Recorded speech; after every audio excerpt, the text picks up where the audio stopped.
Hi friends, வாங்க இன்றைக்கி என்னென்னா குழு குழு கேரட் கீர் பார்க்கலாங்களா. ஒரு இட்லி பாத்திரம் எடுத்து வச்சுக்கலாம்.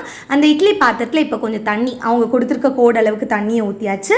இப்போ நம்ம கேரட், ரொம்ப முக்கியமான இன்றைக்கி அவர் தான் நம்மளோட ஹீரோ. அவரை நல்லா கட் பண்ணி நம்ம நல்லா ஸ்லைஸ் பண்ணி பீல் பண்ணி கழுவி இப்போ அந்த பிளேட்டில் லைட்டாக எண்ணெய் க்ரீஸ் பண்ணி நம்ம போட்டு லிட் போட்டு நம்ம இட்லி வேக வைக்கிற மாதிரி வேக வச்சுக்கலாம். அது ஒரு சைடு வேகட்டும். இப்போ தனியாக ஒரு கடாயில் நம்ம 1 டீஸ்பூன் ஆஃப் கீ எடுத்துருக்கோம். அந்த கீயும் ஆட் பண்ணி இப்போ அது நல்லா உருகி வர நேரத்தில் பம்ப்கின் சீட்ஸ் என்கிட்ட இருந்துச்சுங்க, நான் அதை ஆட் பண்ணியிருக்கேன். உங்ககிட்ட என்ன சீட்ஸ் இருக்கோ இல்லை என்ன நட்ஸ் இருக்கோ நீங்கள் அதை ஆட் பண்ணிக்கலாம். முந்திரி, திராட்சை, பிஸ்தா, பாதாம் எது வேணால் ஆட் பண்ணி நல்லா ப்ரௌனாக இந்த மாதிரி ஃப்ரை பண்ணி நான் செப்பரேட் பண்ணி எடுத்துகிட்டு, ப்ளஸ் இப்போ அதே கடாயில் கொஞ்சம் கீ இருக்குது, ஒன்றும் பிரச்சனை இல்லை. நான் மாட்டுப்பால் தான் யூஸ் பண்ணுவேன், நான் அந்த பால் யூஸ் பண்ணியிருக்கேன். உங்களுக்கு எந்த பால் வேணுமோ நீங்கள் அந்த பால் யூஸ் பண்ணிக்கலாம். ப்ளஸ் நான் கோகனட் மில்க் பவுடர் வச்சுருக்கேன். இது ஆப்ஷனல் தான், பட் இந்த கோகனட் பவுடர் தான் போடணும்னு கிடையாது. நீங்கள் தேங்காய் பால் எடுத்து கூட நீங்கள் போடலாம், அது இன்னுமே நல்லா டேஸ்ட் கொடுக்கும். இது நான் தண்ணியில் கொஞ்சம் டைல்யூட் பண்ணிவிட்டு இப்போ கொதிக்கிற பாலில் இந்த கோகனட் மில்க்கையும் நான் ஆட் பண்ணிக்கிறேன். ஸோ இது ஒரு நல்ல ஃப்ளேவர் இந்த கீ இருக்குது. ப்ளஸ் 1 கப் ஆஃப் சுகரையும் நான் ஆட் பண்ணிக்கிறேன். ஸோ இந்த சுகர் போட்டு நல்லா டைல்யூட் ஆகிற வரைக்கும் நம்ம நல்லா கலந்துக்கலாம்.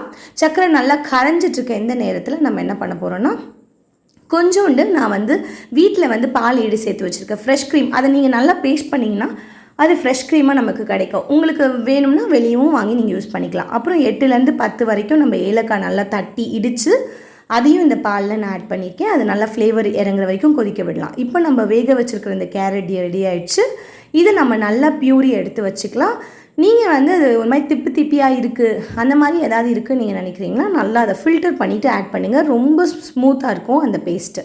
ஸோ உங்களுக்கு கரெக்டாக அந்த கீர் சாப்பிடும் போது உங்களுக்கு எதுவுமே தட்டுப்படாது, அது நல்லாயிருக்கும். ஸோ ரொம்ப சீக்ரெட்டான இன்க்ரீடியன்ட். எந்த ஸ்வீட் செஞ்சாலும் கண்டிப்பாக இந்த உப்பை மறக்காமல் ஆட் பண்ணிடுங்க. ஒரு பிஞ்ச் ஆஃப் சால்ட் நான் ஆட் பண்ணியிருக்கேன். ப்ளஸ் இப்போ நான் வறுத்து வச்சுருக்கேன் அந்த சீட்ஸையும் ஆட் பண்ணியாச்சு. இப்போ தனியாக பவுலில் நம்ம அதை கொஞ்சம் கொதிநிலை வரும்போது எடுத்து நம்ம சர்வ் பண்ண ஸ்டார்ட் பண்ணிடலாம். இப்போ இது நம்ம சூடாக சாப்பிட்டா அந்தளவுக்கு டேஸ்ட்டாக இருக்காதுங்க. ஸோ கண்டிப்பாக இதை நாங்கள் ஃப்ரிட்ஜில் வச்சு கொஞ்சம் செட் ஆகிட்ட பிறகு நீங்கள் எடுத்து சாப்பிட்டிங்கன்னா இந்த வெயிலுக்கு நல்லாயிருக்கும். இப்போ நான் முக்கியமான தலைவர் இதில் ஆட் பண்ண போகிறேன். இந்த தலைவர் இப்போதைக்கு ரொம்ப முக்கியம். இந்த வெயில் காலத்துக்கு பாதாம் பிசினி ஊற வச்சு எடுத்திருக்கேன்.